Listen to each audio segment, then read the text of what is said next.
In April of 2015, Leicester City were sitting at the very bottom of the Premier League, and it seemed their relegation was almost guaranteed. But somehow, they survived, and that same summer, their best player left for free. The club was forced to fire their manager, and their only reinforcements were a handful of unknown players. Once again, they were the main favorites to be relegated from the Premier League. But things went a little differently, because with a new manager everyone laughed at, with players nobody gave a chance, and with almost no transfer budget, Leicester City became Premier League champions in the most incredible season football has ever seen. It all started in March 2015. Leicester City, at the bottom of the Premier League, hadn't won since January and seemed destined to return to the championship, where they had spent most of the last decade. And back then, that looked like their logical place. Their manager at the time was a local guy from the East Midlands, Nigel Pearson, who had been in charge of Leicester since 2008. A tough man who might curse out a journalist and once even grabbed an opponent by the throat right during a match.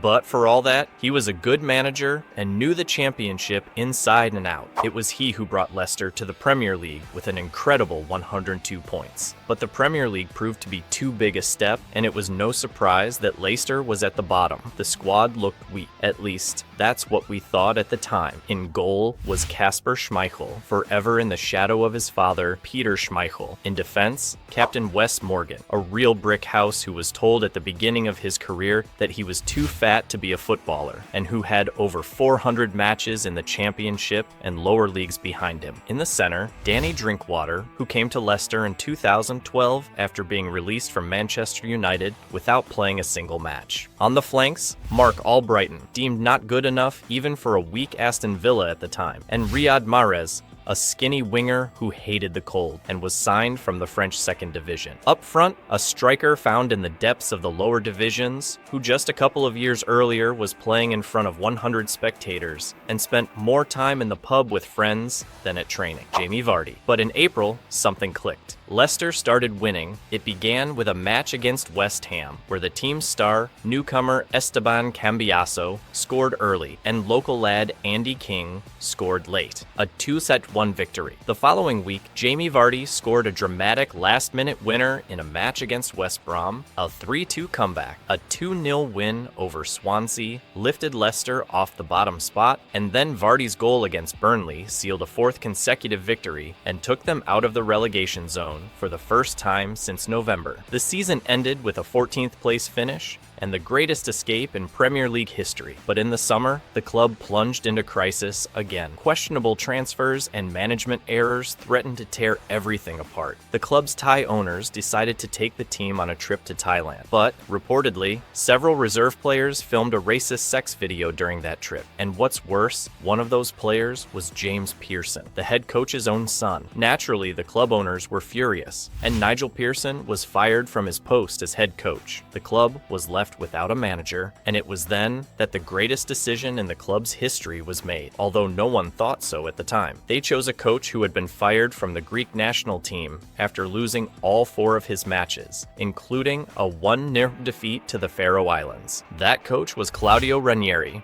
a man who had never won a league title. Pundits unanimously criticized his appointment. The Guardian wrote that it was inexplicable, and that if the club wanted to stay in the Premier League, they had chosen the wrong man, and the summer transfers didn't look convincing either. The team signed Austrian defender Christian Fuchs, who was recovering from a severe knee injury. They made Robert Huth's loan permanent, who had formed a solid partnership with Wes Morgan in central defense last season, and in midfield, they brought in the completely unknown N'Golo Kanté from French side Caen. He stood out for his ability to win the ball. For the attack, they signed Japanese forward Shinji Okazaki from Mainz for $7 million. It was no surprise that bookmakers once again listed Leicester as the main candidates for relegation, and the odds on them winning the championship were 5,000 to 1. Leicester played their first match of the season against Sunderland, a team also predicted to go down, and when Leicester won 4-2 with an early goal from Vardy assisted by Huth and 2 goals from Mahrez, no one was particularly surprised. In the next match, Vardy didn't score against West Ham, but Shinji Okazaki scored his first Premier League goal, and Mahrez scored again. The Foxes started with 2 wins out of 2, then followed 2 draws with Tottenham and Bournemouth, then a 3-2 win over Aston Villa, and a 2-2 draw with Stoke. This meant Leicester started the season unbeaten in 6 matches, but this successful start was interrupted by a painful 5-2 defeat to Arsenal. The BBC noted that Leicester's defense was leaky and the team would soon start to fall down the table, as they had not yet kept a clean sheet and were conceding an average of 2 goals per game. To motivate the defenders, Claudio Ranieri made a promise. If the team kept a clean sheet, he would buy pizza for all the players. Now that's management. A quick word on Leicester's tactics that season. They were simple. A deep defensive line to make the most of the not-so-fast but powerful in the air. Central defenders, Wes Morgan and Robert Hughes, creating space for fast players like Jamie Vardy, Jeff Schlupp, and Mark Albrighton. All of this was connected by Riyad Mahrez's stunning long passes, which constantly found Vardy. If Leicester scored an early goal, they would just sit back in defense and wait for the opponent to make mistakes while chasing the game. After the defeat to Arsenal, the team dropped to 6th place in the table, and no one expected them to finish above mid-table. And certainly, no one could have imagined what would happen next. Because in that match against Arsenal, Jamie Vardy scored both of Leicester's goals, extending his scoring streak to 4 consecutive matches. Despite a broken wrist, he converted a penalty in the next round against Norwich, putting the team back on a winning path. 2 goals in a draw with Southampton brought his tally to 9 goals in 9 matches, and then he scored in a 7th consecutive match, securing a 1-0 victory over Crystal Palace. But instead of celebrating Vardy's impressive achievement, Ranieri went to a pizzeria because Leicester had finally kept a clean sheet. And with goals in 7 straight matches, everyone started paying attention to Vardy. He then scored a penalty against Watford and opened the scoring in a 3-0 win over Newcastle, putting Leicester back on top of the Premier League. That goal marked his 10th consecutive match with a goal, and Vardy equaled the record of Ruud van Nistelrooy from Manchester United. And, of course, the next match was against Manchester United. On the 24th minute, Vardy drilled a low shot past David de Gea, breaking van Nistelrooy's record.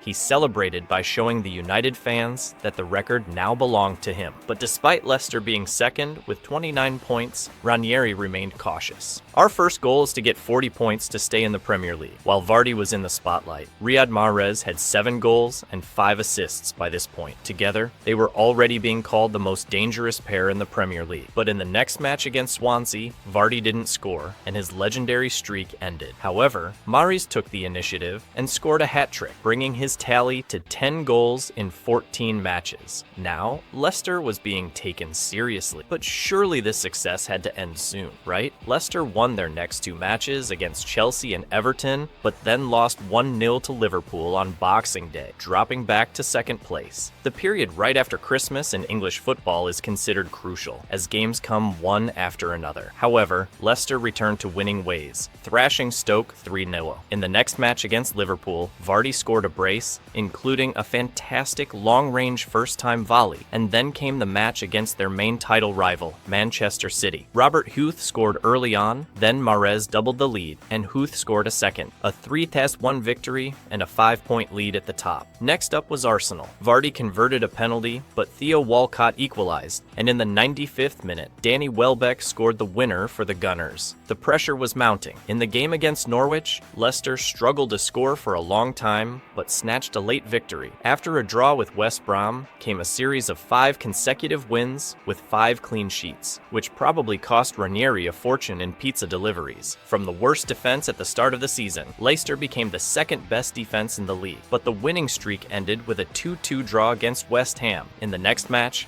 Leicester thrashed Swansea 4-0 and then drew 1-1 with Manchester United. Morgan scored the goal. Now everything was set. Leicester stood on the verge of the most incredible season in history. They were so close to the Premier League title. They needed just 1 win or for Tottenham to slip up and the trophy would be theirs. Jamie Vardy invited all the Leicester players to his house to watch Spurs' match against Chelsea. Hazard produced a masterclass and gifted Leicester City the Premier League title. You heard that right. Leicester City had just become champions of England. Jamie Vardy scored 24 goals, announcing himself as perhaps the most dangerous striker in England. Riyad Mahrez scored 17 and was named the Premier League Player of the Season. And the most unexpected hero, N'Golo Kanté, was considered one of the best defensive midfielders in world football. These three became the stars of the championship team. The following season, their small budget began to take its toll. At one point, they dropped to 17th place and even fired Claudio Ranieri. The Foxes recovered to finish 12th, but the main event of the season was their journey in the Champions League. They won their group with Sporting, Copenhagen, and Club Brugge, and then beat Sevilla in the round of 16, becoming the only English club to reach the quarterfinals. But a 1-0 away defeat to Atletico Madrid and a 1-1 home draw, where Vardy scored, marked the end of their European fairy tale. It seems that fairy tale will never be repeated, but how incredible it was. And if you've watched to the end, leave a like and write your thoughts about this incredible Leicester team in the comments. See you in the next video.